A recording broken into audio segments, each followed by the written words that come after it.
So first off, visualization is not needed to get results, as life is a non-stop back-to-back series of manifestations all created by your own thoughts, beliefs, and emotions. You constantly manifest by default whether you like it or not. The goal of visualization and other methods is to take control of what manifests and make it work in your favor. You can simply affirm something and feel the appropriate emotion that would come with that affirmation being a current truth, and that is enough to manifest it. Such as Neville's "Isn't it wonderful?" technique. No visualization is needed. Manifestation happens when the heart and mind come together. Your thought about your desire is how you target what you want, and the emotion or feeling is how you claim it. Visualization is just an effective way of capturing that feeling and avoiding doubt, thoughts, and criticism that will block your good. Focus on the scene, not the image. For most, the problem with visualization is not that their natural ability to form mental imagery is lacking, but that they are not focusing on the right thing. If I ask you to describe a baseball to me, I'm going to assume that you don't have a text file containing a description of a baseball stored in your mind that you're going to access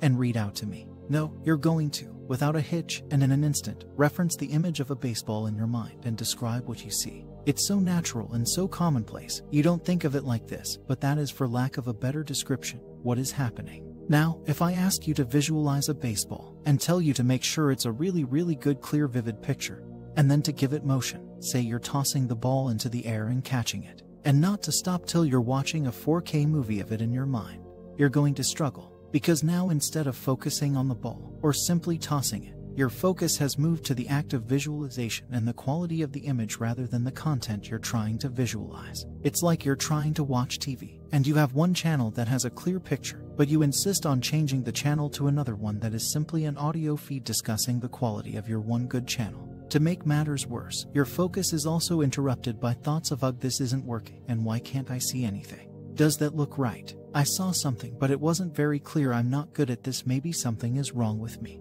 When all you had to do was think about tossing a baseball into the air and catching it. This is what you're doing to yourself and why you're struggling. You're setting this expectation of a certain quality of visualization, and your focus is caught between that, the content of the imagining, and frustration and concern about your ability in comparison to what you think it could be. Consider daydreams for a moment. You enter the state of a daydream when your focus is entirely on one specific thing. You think about it for so long and without your focus going anyplace else that the image of that thing fills your mind and you find yourself lost in it. Pretty soon reality disappears and you're in an entirely different place, experiencing an entirely different thing. But as soon as your focus shifts to anything outside of that daydream, you're slapped back into reality in an instant.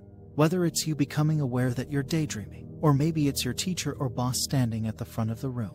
Visualization is like this. You see what your mind is focused on. So, first thing, know what you want. Sit down and write a short script. Try to place familiar elements in it to make it easier. Try to have it take place in a room you know extremely well, talking to a person you are extremely familiar with, etc., so you're not hung up on trying to imagine something foreign to you. If you're not familiar, you can find ways around it. Like, say, talking to a relative and telling them about the new house you just bought, or telling them the model of the car and details about it. Perhaps the scene is taking place in a different or familiar location like work, a grocery store, or a park, and away from these things you just bought, so you're not tasked with trying to visualize those. Or if you need to be specific, say you want to find the perfect house or something, you should go look at new houses and look at pics online. Costs nothing to have a realtor show you a house. They won't ask for proof of any money, they just show you and that's it. Same with cars in car lots. Costs nothing to go look and sit in a new car. Watch videos of people discussing and driving the vehicle you want. Get as familiar with it as you can. Try to add a little bit of imagery to the script. Just note the time of day, maybe not the weather or specific scents, and how something feels in your hand. Just enough to draw a general image. You don't need to write every little detail. Your mind will fill in the blanks automatically. Now, after you've written this short script, read it over and over. Memorize it till you can recall it later like it's a memory. Then when you're doing SATs, remember that scene and focus on nothing else but recalling the events of that scene. Do not focus on the image in any way. Just focus on the scene. Think about the scene and become emotionally involved with it. Enjoy it. Feel it. Be overwhelmed with gratitude. Be happy about the events taking place. Don't let the thoughts of how good of a job you're doing or the quality of the image enter your mind at all. Ever. It doesn't even matter. What matters is that you have your thought and desire locked on target and your emotions laying claim to them. If you're not scripting your SAT session earlier in the day, and you're struggling. You're making things way too hard on yourself, as you're not doing yourself any favors by laying there in bed deciding on what scene, what people are going to say, etc. Chances are you'll be asleep before you ever get to trying to do SATs. And if not, you'll have all kinds of little revisions and criticisms. Oh, I should do this instead, or wait, that might not be exactly what I want. And you're just laying there revising the scene and concerned about how effective it is for your desired manifestation. And by the time you've passed out, you've not done much more than just half written a script. How good is your ability to visualize? Let's see. Have you ever read a really good fiction page turner like Harry Potter? Or maybe even a good poem? Perhaps you don't like to read, and audiobooks are your thing. Recall a scene from your favorite. Now, are you recalling the words as they were typed? Or the sound of the narrator's voice as they were read to you?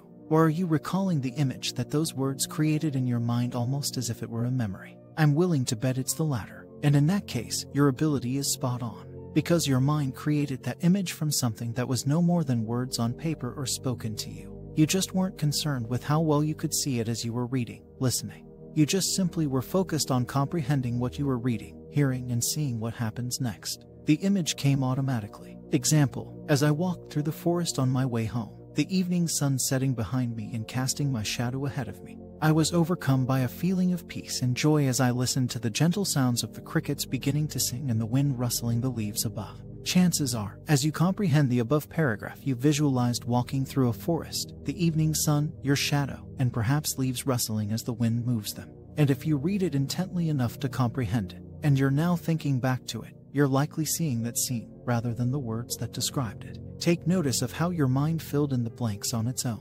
What did you see that wasn't in the paragraph above? Perhaps the color of the ground, what you saw ahead. Could you see the sky through the trees? Was it cloudy? Were you walking on a well-traveled path through the forest or through an area less traveled?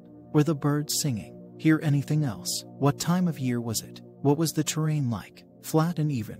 Were you walking up or down any hills? How about the roots of trees? Did you see those snaking across the ground as you walked? Or any leaves on the ground? How about grass? And all you needed was a vague paragraph to see all of that. That is visualization in action. That is how the eye of your mind operates.